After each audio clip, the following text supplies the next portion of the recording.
اب اس میں یہ سوال مین آتا ہے مرکزی کہ اللہ تو خلیفہ بعض اوقات اس کو چاہیے ہوتا ہے جو محتاج ہو، ضرورت مند ہو، کسی وقت اس نے ادھر ادھر جانا ہے تو اپنی جگہ کسی جانشین کو، خلیفہ کا مطلب جانشین ہے اردو میں، جانشین قائم مقام اپنا بناتا ہے. اس نے کہیں جانا ہو، اس نے کہیں خدا نخواستہ جیسے انسان اس دنیا سے ہی چلے جاتے ہیں تو خلیفہ بنا جاتے ہیں.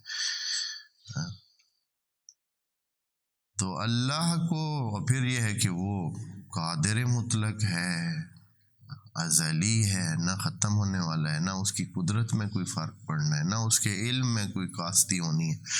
وجہ کیا ہے؟ اللہ خلیفہ بنا ہی کیوں رہا ہے؟ اس کو خلیفہ بنانے کی ضرورت ہی کیا ہے؟ بہت مہم سوال ہے، ذہن میں اس آتا ہے. اور ماشاء اللہ یہ جو ہمارے مفسرین ہیں جو میں نے دیکھے ہیں، ان میں سے کوئی اس بحث کی طرف نہیں آیا اور اس قسم کی بحث کی ہی نہیں ہے کہ آخر اس کی وجہ کیا ہے کہ اللہ کو خلیفہ چاہیے، کیا ضرورت ہے؟ بس اتنا یہی باتیں کر کے کہ خلیفہ ہے، کس کا خلیفہ ہے، کیسے ہے، اللہ نے کہا ہے. تو ہم کیونکہ اعتقاد میں خدا نے کہا ہے کہ یہ عقیدہ تو بنتا ہی نظریے سے ہے، تدبر سے ہے، تحلیل سے ہے، عقلانیت سے ہے. ایسے نہیں ہے کہ بس کسی نے جو کچھ کہا ہے آپ مان لیں. عقل انسان کا مانتا ہے ہی نہیں. اگر عقل ہے تو جب تک کہ وہ سیٹسفائیڈ نہ ہو، جب تک کہ وہ صحیح طرح معتقد نہ ہو جائے، اس کا دل یا اس کی وہ جو گہرائی تک اس کو مان نہ لے، نا سمجھ نہ لے کہ بھائی واقعاً یہی ہے، تو اتنے تک نہیں مانتا ہے. باقی جو اس طرح اندھے کھاتے میں مان رہے ہیں، مانتے ہیں، وہ سارے کیا ہیں؟ وہ بیچارے ہیں، یعنی لا علم لا عقل لوگ ہیں. صرف اتنا دیکھ کر کے ہمارے ابا چونکہ اس طرح تھے تو ہم بھی اس طرح، ہمارے باپ دادا اس طرح چلتے تھے تو ہم بھی وہی کرتے ہیں. اب کیوں وہ کرتے تھے ہمیں نہیں پتہ. یہ جو کا طریقہ کار ہے، ایک عقل مند انسان کا طریقہ کار یہ ہے کہ وہ بات کو سمجھ کر اس کو مانتا ہے، صرف دوسروں کے کہنے کی وجہ سے نہیں. تو یہ سوال اب کھڑا ہے ہمارے سامنے، لیکن یہ سوال اتنا گہرا ہے، اس کو سمجھنے کے لیے آپ دوستوں کو بہت بہت بہت دھیان سے بات سننی بھی ہوگی اور اس کی باریکیوں کو بھی دیکھنا ہوگا، تب یہ مسئلہ حل ہوگا. نہیں تو میں آپ دوستوں کو یہ ایک قسم کا ہوم ورک دیتا ہوں کہ آپ کسی بھی مولانا سے، کسی بھی صاحب علم سے، دانشور سے آپ پوچھ لیں یہ مسئلہ. اتنی آسانی سے اس بات کو سمجھانا ممکن نہ ہوگا، لیکن بہرحال ہم کوشش کرتے ہیں کہ اس کو سمجھیں اور انشاءاللہ آپ دوستوں تک بھی پہنچاتے ہیں.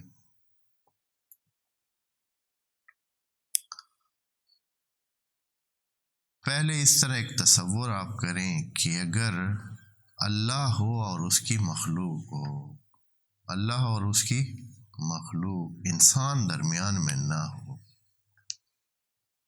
اللہ ہے اور اس کی مخلوق ہے.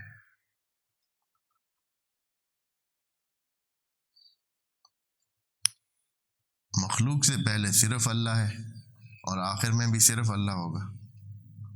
اب اللہ نے اپنی مخلوق کائنات بنا لی، انسان نہیں ہے درمیان میں. باقی مخلوق خدا میں وہ کیپیسٹی نہیں ہے کہ اللہ کو جانے، پہچانے، سمجھے، اونچ نیچ کو سمجھے. مثلاً درخت ہے تو درخت ہے، پیدا ہوگا، بڑا ہوگا، ختم ہوگا۔ باقی جہان کی ہر چیز بھی اسی طرح، ایک بے شعور چیز جس نے، اس کو یہ بھی نہیں پتہ چلے گا کہ اس کو بنانے والا کون ہے اور اس کی صفات کیا ہیں۔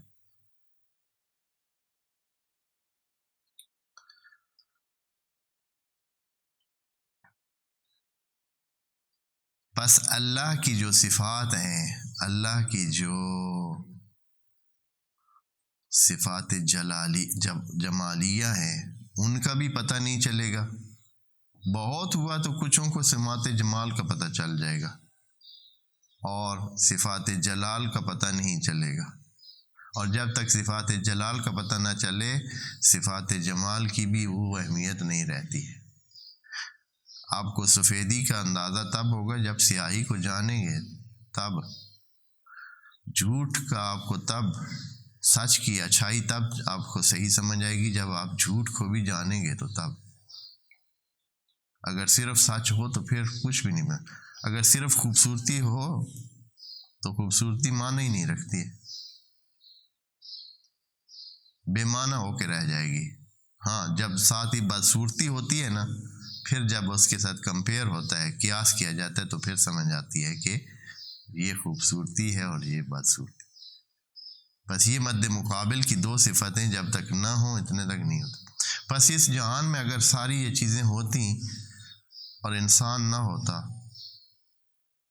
تو صفات الہیہ کا پتہ ہی کسی کو نہیں چلتا۔ ایک ناشناختہ وجود اللہ ہوتا اور اس کی مخلوق یعنی جیسے انسان ہو اور اس کے پہلو میں پتھر ہو، نہ پتھر کو پتہ چلے گا کہ یہ انسان ہے،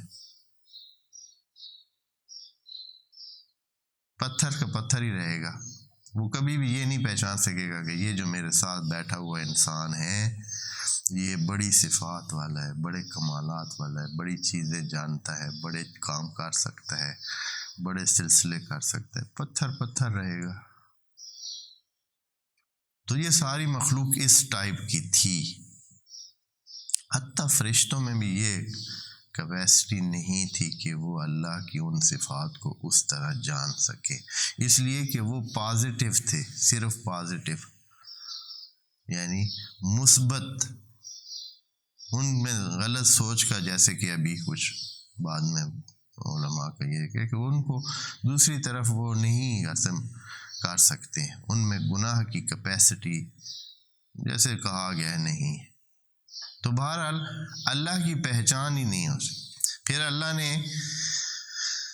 کیا کیا کہ اس کی صفات کا پتہ چلے۔ اللہ کے سوا اللہ جیسا تو کوئی ہے ہی نہیں، پتہ تو اسی کو چلتا ہے۔ ایک ڈاکٹر کو ڈاکٹر ہی پہچان سکتا ہے کہ وہ دوسرا ڈاکٹر ہے یا نہیں، ایک عالم کو عالم ہی پہچان سکتا ہے، ایک سائنسدان کی پہچان عام بندہ تو نہیں کر سکتا ہے کہ وہ سائنسدان ہے یا نہیں، دوسرا سائنسدان ہی اس کو پہچانے گا۔ تو اللہ تو اس طرح، اللہ کے ساتھ تو اس طرح کا کوئی ہے نہیں، پھر اللہ کا پتہ کیسے چلے کہ یہ بڑی شے ہے۔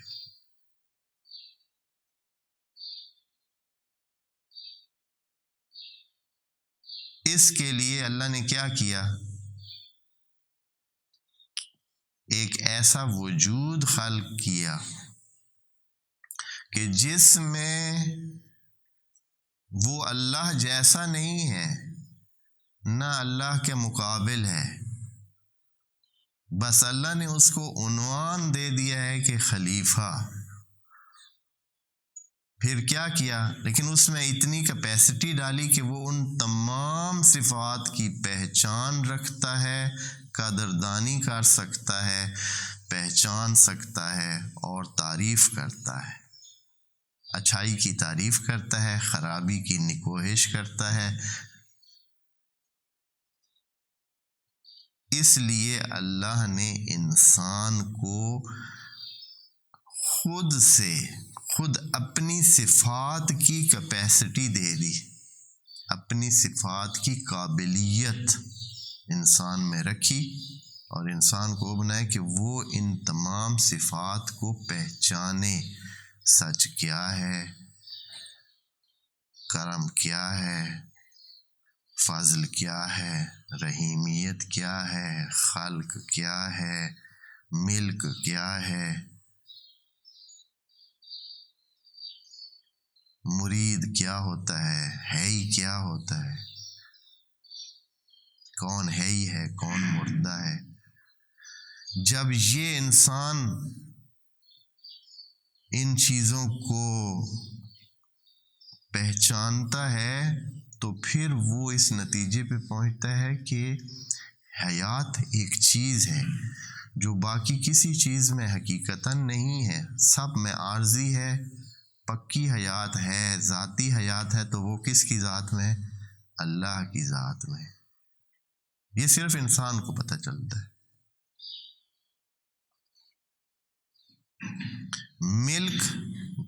ملک کو پہچانتا ہے کہ مالک ہوتے ہیں بندے، ایک چیز کی مالک ہوتی ہے، ہر چیز اپنا جو وجود رکھتی ہے اس کے مالک ہوتی ہے۔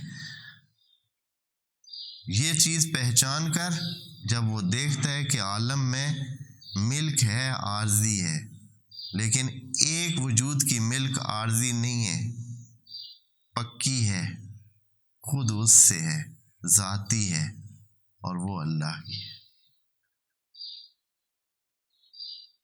اللہ نے انسان کو نفخت فیہ من روحی،